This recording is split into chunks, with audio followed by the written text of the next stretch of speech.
मुहतरम मुस्लिमीन कराम, अभी मैंने आप हजरात के सामने अल्लाह रब्बुल इज्जत के मुक़द्दस कलाम में से आयत का एक मुख्तसर सा हिस्सा तिलावत किया है। दुआ फरमा दे अल्लाह रब्बुल इज्जत मुझे इसकी मफ़हूम को सही सही बयान करने और हम सबको समझकर इस पर अमल करने की तौफीक अता फरमाए।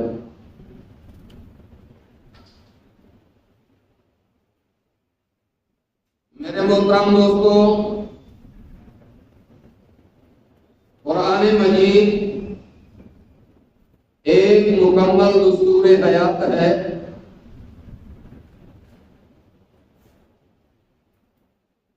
कुरान मजीद एक मुकम्मल ज़ाब्ता हयात है। अगर कुरान मजीद के मुताबिक ईमान वाला जिंदगी गुजार ले, उस दुनिया में तो अल्लाह रब्बुल इज्जत सुकून अता फरमा ही देते हैं। यह दुनिया भी अल्लाह रब्बुल इज्जत आसानी से अता।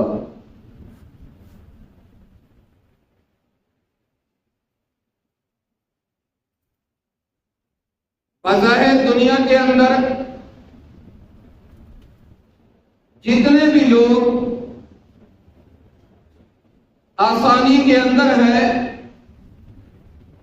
खुशहाल जिंदगी गुजार रहे हैं, तो उसकी सिर्फ और सिर्फ दो वजूहात हो सकती है, इसके अलावा और कोई वजह नहीं।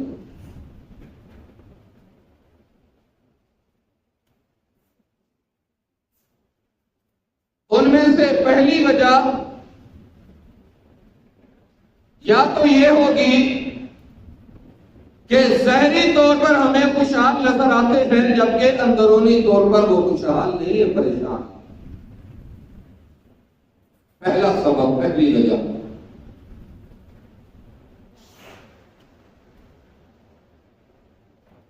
और अगर वाकईतन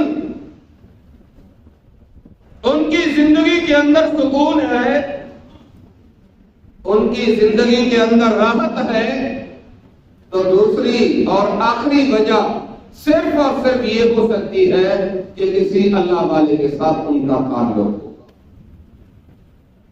इसके अलावा और कोई वजह नहीं।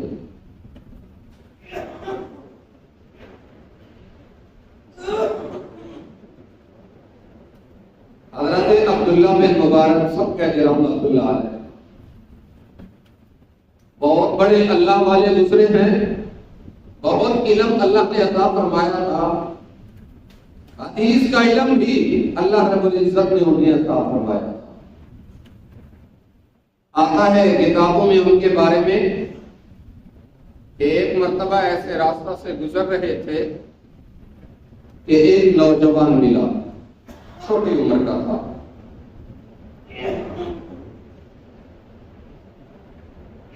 लेकिन चेहरे से बहुत ज़लील महसूस हो रहा था, फतीन महसूस हो रहा था, नेकी उसके चेहरे से भी झलक रही थी। अब्दुल्लाह बिन मुबारक रहमतुल्लाह अलैह फरमाते हैं, बेटा कहीं कुछ तालीम भी हासिल की है या वैसे जिंदगी गुजर रही है? अब्दुल्लाह बिन मुबारक रहमतुल्लाह अलैह फरमाते हैं कि जो उसने मुझे जवाब दिया मैं हैरत में पड़ गया। अब्दुल्लाह बिन मुबारक रहमतुल्लाह अलैह को वो नौजवान ये अर्ज करने लगा कि हजरत मैंने अपनी जिंदगी में 4 इल्म सीख लिए हैं। पहला इल्म सर का इल्म मैंने सीख लिया, दूसरा इल्म जुबान का मैंने सीख लिया, तीसरा इल्म मैंने कान का सीख लिया और चौथा इल्म मैंने दिल का सीख लिया। अब्दुल्लाह बिन मुबारक रहमतुल्लाह अलैह फरमाते हैं कि मैं हैरान हो गया, ये कैसी बात कर रहा है। इरशाद फरमाया, बेटा इनकी वजाहत करोगे कि आपको सर का इल्म किस तरह हासिल हुआ और वो कौन सा इल्म है? दूसरा आपने ये कहा कि मुझे जुबान का इल्म अल्लाह ने अता फरमाया, वो कैसा इल्म है? तीसरा आपने फरमाया कि कान का इल्म मैंने सीख लिया, वो भी बता दो, और जो दिल का इल्म सीखा है वो भी बता दो।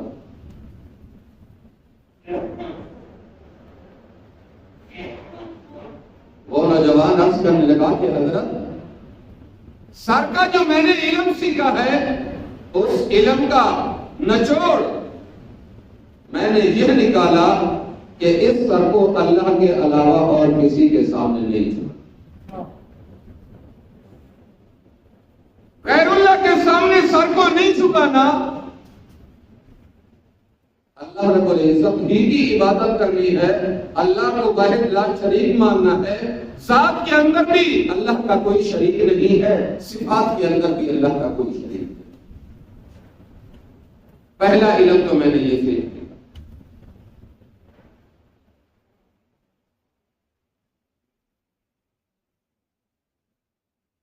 दूसरा इल्म जो जुबान का मैंने पूरी जिंदगी में सीखा है,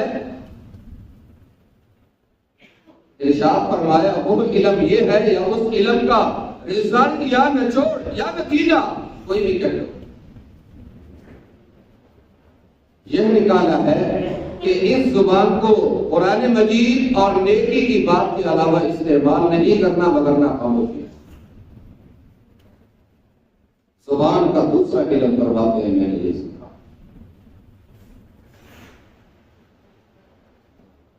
और तीसरा इल्म कान का जो इरशाद फरमाया मैंने सीखा है कि मैंने अपने कानों को अल्लाह की फरमाबरदारी के अंदर इस्तेमाल करना है, नाफरमान के कभी इस्तेमाल। तीसरा इल्म।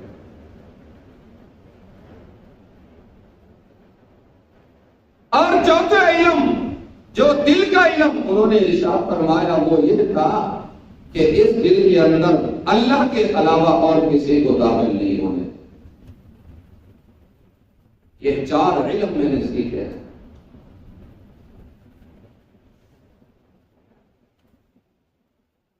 अब्दुल्लाह बिन मुबारक रहमतुल्लाह अलैह आगे क्या इरशाद फरमाने लगे कि बेटा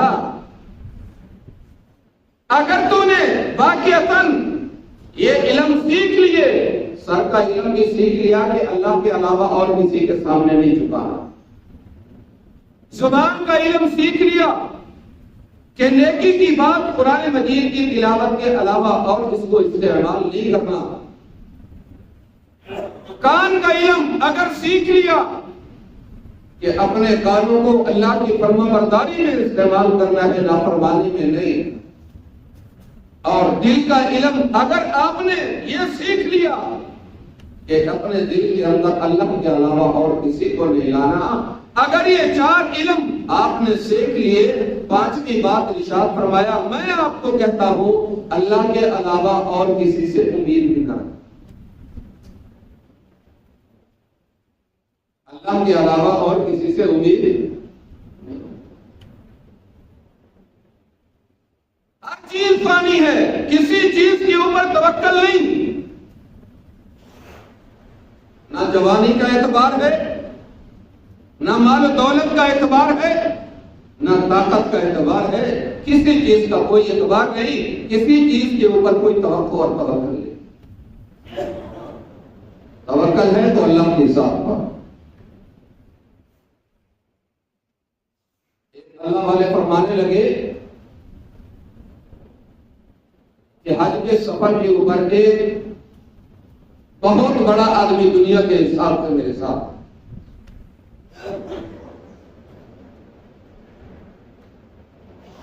इरशाद फरमाया इतना पैसा था उस आदमी के पास, दौलत थी, इतना माल था,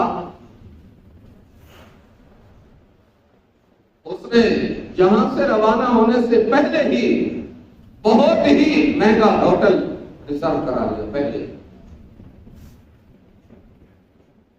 एक बेहतरीन गाड़ी वहां पर रेंट के ऊपर ले ली कि पूरा महीना गाड़ी नीचे खड़ी रहे होटल के, ताकि मुझे या मेरी घर वाली को कोई परेशानी ना हो।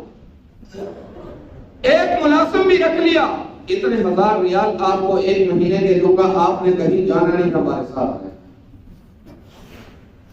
अपनी तरफ से उसने मुकम्मल कोशिश की। ये अल्लाह वाले फरमाते हैं, मैंने उसको कहा अल्लाह के बंदे अल्लाह पे तवक्कल रखो। ज़हरी सबब के दर्जे में ये चीजें इस्तेमाल करना कोई मना नहीं है, कोई हर्ज नहीं है, लेकिन भरोसा सिर्फ अल्लाह के साथ करो।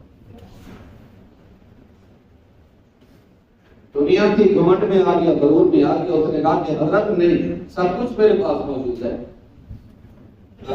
लोग कहते हैं कि परेशानी आ जाती है हज के मौका के ऊपर, मैंने इंतजाम ही ऐसा किया कि मुझे कोई परेशानी नहीं हो।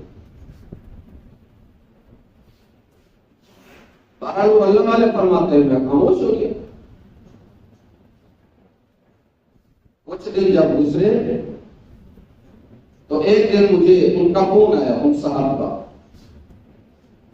और कहने लगा कि हजरत काफी टाइम गुजर गया, मेरी घर वाली गुम हो गई, होटल में वापस नहीं।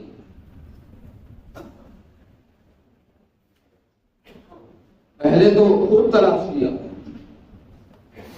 ना मिली, पुलिस को इत्तला कर दी, फिर भी न मिली, हत्ता कि उसने अपनी सोर्स की बिना के ऊपर, अपने ताल्लुकात की बिना के ऊपर टीवी के ऊपर भी ऐलान करा दिया, साथ में गवर्नर को भी फोन करा दिया जो मक्का का था, लेकिन फिर भी न मिली। अब परेशान हो गया कि या अल्लाह सोचा क्या था और हो क्या रहा है। अल्लाह वाले फरमाते हैं कि 2 दिन गुजर गए, आपको अभी तक ये समझ में नहीं आई कि अपने माथे को अल्लाह के सामने अगर झुका लो। इरशाद फरमाते हैं कि उस आदमी ने वुज़ू किया, 2 रकात सलातुल हाजत भी पढ़ी, सलातुल तौबा भी, अभी दुआ मांग के उठा ही था कि हॉस्पिटल से फोन आया कि आपकी बीवी यहां पर मौजूद है। हुआ ये था, तवाफ किया, काफी गर्मी का मौसम था, गर्मी लग गई, कागजात कुछ भी नहीं थे अपने पास उस खातून के। इंतजामिया वालों ने उठाया और हॉस्पिटल पहुंचा दिया। तो मेरे दोस्तों याद रखना, अल्लाह के अलावा और किसी से उम्मीद नहीं। ये जो हम कहते हैं ना कि यार फला आदमी ने मुझे धोखा दे दिया, मैंने फला साहब से ये कहा था कि यार ये मेरा काम कर दो, उसने नहीं किया, हामी भरी किया नहीं, उसने मुझे धोखा दिया। दोस्तों याद रखना, इंसान को इंसान कभी धोखा नहीं देता, इंसान को अपनी वो तवक्कुआत धोखा दे जाती है जो वो दूसरों से वाबस्ता कर बैठता है। अल्लाह को तो अपनी तवक्कुआत को अल्लाह रब्बुल इज्जत के अलावा और किसी से वाबस्ता नहीं। असबाब के दर्जे में इंसान जरूर इस्तेमाल करे, लेकिन तवक्कल सिर्फ अल्लाह की जात के ऊपर कि अल्लाह से होता है, अल्लाह की तरफ से। अल्लाह रब्बुल इज्जत से दुआ है, अल्लाह रब्बुल इज्जत हमें अमल करने की तौफीक